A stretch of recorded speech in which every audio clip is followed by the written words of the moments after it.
অনেকদিন আগে জানকীবাটি নামক একটি গ্রামে পুরুষেরা মহিলাদের দমন পীড়ন করে রাখত। কই গো, চাটা হলো? কত দেরি লাগে তোমার চা বানাতে? না না, আমি এক্ষুনি চা বানিয়ে এনে দিচ্ছি, বেশিক্ষণ দাঁড়াতে হবে না। সেখানেও তাদের নিপীড়িত হতে হতো। আমি যে সিদ্ধান্তটা দিই সেটা ভগবানের সিদ্ধান্ত। এই মেয়েটা গ্রামের বিপক্ষে গিয়ে বিয়ে করেছে, এটা আমরা মানি না। এই যে ছেলেটিকে দেখছো, একে বাড়ি পাঠিয়ে দাও এবং মেয়েটিকে আমাদের বর্ণের কোনো ছেলের সাথে বিয়ে দিয়ে দাও। এটাই আমার সিদ্ধান্ত। না না মোড়ল মশাই, এটা কি বলছেন? আমার মেয়ে একদম নিষ্পাপ। এটা কি হচ্ছে? কোথায় যাবে আমার মেয়েটা? কোথায়? কিভাবে কোথায় আমরা কি জানি? তোমাদের পুরো পরিবার কি বাইরে বার করে দেওয়া হবে? বেচারা, তাকে এবং তার পুরো পরিবারকে গ্রাম ছাড়তে হলো। যারা নিজের মেয়েদের নিয়ন্ত্রণ করতে পারবে না তাদের এই গ্রামে থাকতে দেওয়া হবে না। আর এই গ্রামের মেয়েরা সবসময় নিচু হয়ে থাকবে, এটাই আমার নিয়ম। কেউ এই গ্রামে নিজে থেকে কিছু করতে পারবে না, সব আমার নিয়ম মেনে চলতে হবে। তখন সেই সময় গ্রামের একজন লোক দৌড়ে দৌড়ে সেখানে এসে পৌঁছায়। মশাই, আমি একটা খবর শুনতে পেয়েছি, ওপারে রামচরণ নাকি তার মেয়েকে নিয়ে পড়াশোনা করতে নিয়ে যাচ্ছে শহরে। কি, তা এত বড় স্পর্ধা? তাকে ধরে নিয়ে এসো, এক্ষুনি ধরে নিয়ে এসো, সেই যেন পালাতে না পারে। ব্যাস, তখন আর কি, শ্যামচরণ ও তার মেয়েকে পঞ্চায়েতের সামনে আনা হলো। আরে রামচরণ, এটা কি শুনতে পাচ্ছি যে তুই তোর মেয়েকে ইঞ্জিনিয়ার করবি? তোর এত বড় আস্পর্ধা! গ্রামে তো এত স্কুল কলেজ নেই, তাহলে তোর মেয়ে এত পড়াশোনা করলো কিভাবে? রমনা, যে শ্যামচরণের মেয়ে ছিল, সে ভাবলো যে গ্রামের মোড়ল মশাই হয়তো তার প্রশংসা করছে। মোড়ল মশাই, আমি অনলাইনে পড়াশোনা করেছি। আমি ডিস্টেন্স থেকেই বাড়িতে বসে পড়াশোনা চালিয়ে গেছি। সেখানে আমি খুব ভালো রেজাল্ট করেছি, তাই কলেজ থেকে আমায় স্কলারশিপ দেবে। বাবা, কিন্তু একটা জিনিস বুঝতে পারলাম না যে এইটা কি, এটা আবার কেমন পড়াশোনা? পুরো গ্রাম মনোযোগ দিয়ে রমনার কথা শুনছিল, আর সে বলে চলেছিল, আমি বিনামূল্যে শিক্ষা নিয়ে আমি খুব শিক্ষিত হয়ে উঠব। তা আমি শিক্ষা নিয়ে গ্রামের সব সমস্যা দূর করে দেবো, যেমন বিদ্যুতের, জলের সমস্যা। আমার এই পড়াশোনা দেখে গ্রামের অন্য মেয়েরাও পড়াশোনার জন্য আগ্রহী হবে, আর গ্রামের সমস্ত সমস্যা দূর হয়ে যাবে আস্তে আস্তে। রমনার কথা শুনে পুরো গ্রামবাসী তার কথায় হাততালি দিচ্ছিল, আর মোড়ল মশাই কি করবেন তিনি বুঝতে পারছিলেন না। চুপ করো বলামে, এর জন্য তোর পরিবার এবং তোকে গ্রাম থেকে বার করে দেওয়া হবে। আর ঠিক করে এই গ্রামে থাকতে গেলে তোর পড়াশোনা ছেড়ে দে, আর তোর জন্য একজন ভালো শিক্ষিত ছেলেকে দেখছি, তার সাথে তোর বিয়ে দেওয়া হবে। ভালো করে বুঝলি তো আমার কথা? তখনই সেই সময় তাদের মধ্যে একজন বলে উঠল, না না, রমনা তো মনে হয় ঠিকই বলেছে। সে যদি পড়াশোনা করে, আমাদের গ্রামে যদি উন্নতি করে, তাহলে আমাদের কি ক্ষতি? তো সকলের জন্যই মঙ্গল হবে। হ্যাঁ, ঠিকই তো বলেছে রমনা। রমনা পড়তে গেলে বাইরে ছেলেদেরও তো ভালো ওর দেখে আমাদের ছেলেমেয়েরাও তো শিখবে। আমার তো মনে হচ্ছে ও ঠিকই করেছে। সবাই আমার কথায় রাজি তো? মোড়ল মশাই তখন লক্ষ্য করলেন যে গ্রামবাসীরা সকলে রমনার পক্ষে, তাই তিনি তখন চুপ করে গেলেন এবং ঘরে এসে সে তার সলাকারের সাথে পরামর্শ নেয়, এবং সে ছিল খুব চালাক একটি ব্যক্তি।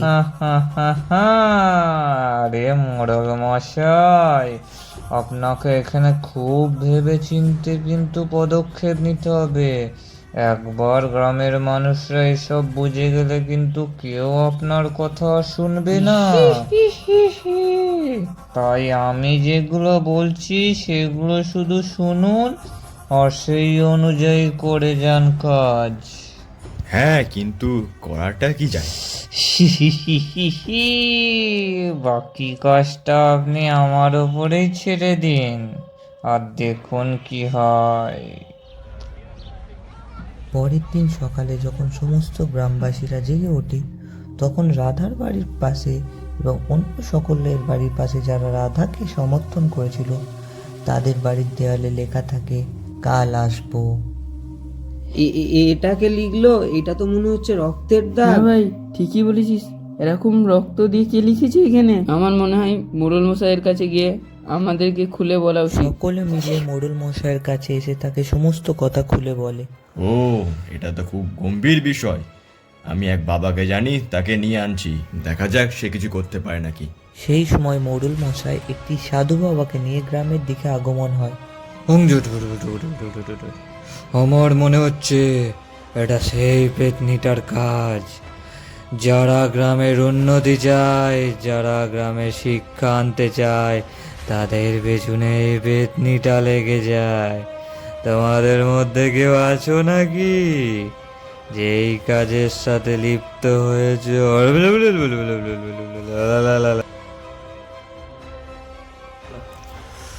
শোনো, ভালো করে শোনো। হ্যাঁ, ভালো করে শোনো তুমি। আমার মেয়েকে খুঁজে পাওয়া যাচ্ছে না, ওই জন্য তোমাদের কাছে বলা হচ্ছে।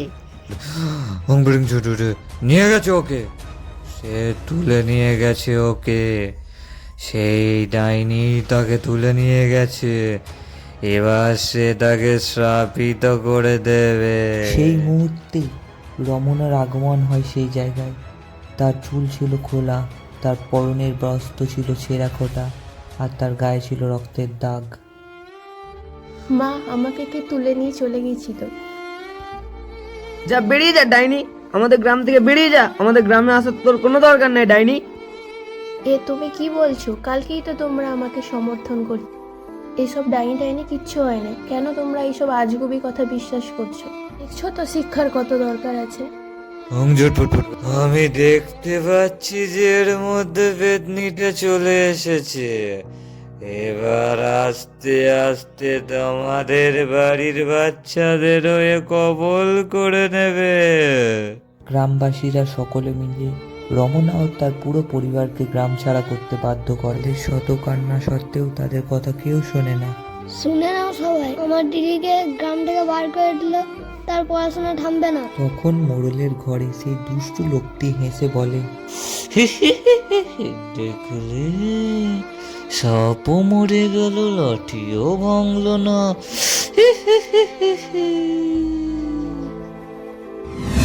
কিন্তু তার পরের দিন সকালে মোড়ল মশাইয়ের ঘরের বাইরেও সেই একই লেখা দেখা যায়। তার জন্য তার পত্নী বলে, আমাদের মেয়েকে কেউ একজন তুলে নিয়ে চলে গেছে। সেই মুহূর্তে রমনার ভাই সেই জায়গায় উপস্থিত হয়। আমার তো মনে হয় পেতনিটাই ওকে তুলে নিয়ে গেছে, এবার ও শাপিত হয়ে যাবে। ওকে আর গ্রামে রাখা হবে না, কারণ ও এখন পেতনি। এসব তোমরা কি বলছো? আমার মেয়ে পেতনি নয়। না মোড়ল মশাই, আমার তো মনে হয় ওই পেতনিটাই নিয়ে গেছে ওকে, ও আবার শ্রাপিত হয়ে যাবে। সেই সময় মোড়ল মশাইয়ের মেয়ে সেইখানে উপস্থিত হয়। রাধার মতো অবস্থা তারও হয়েছিল।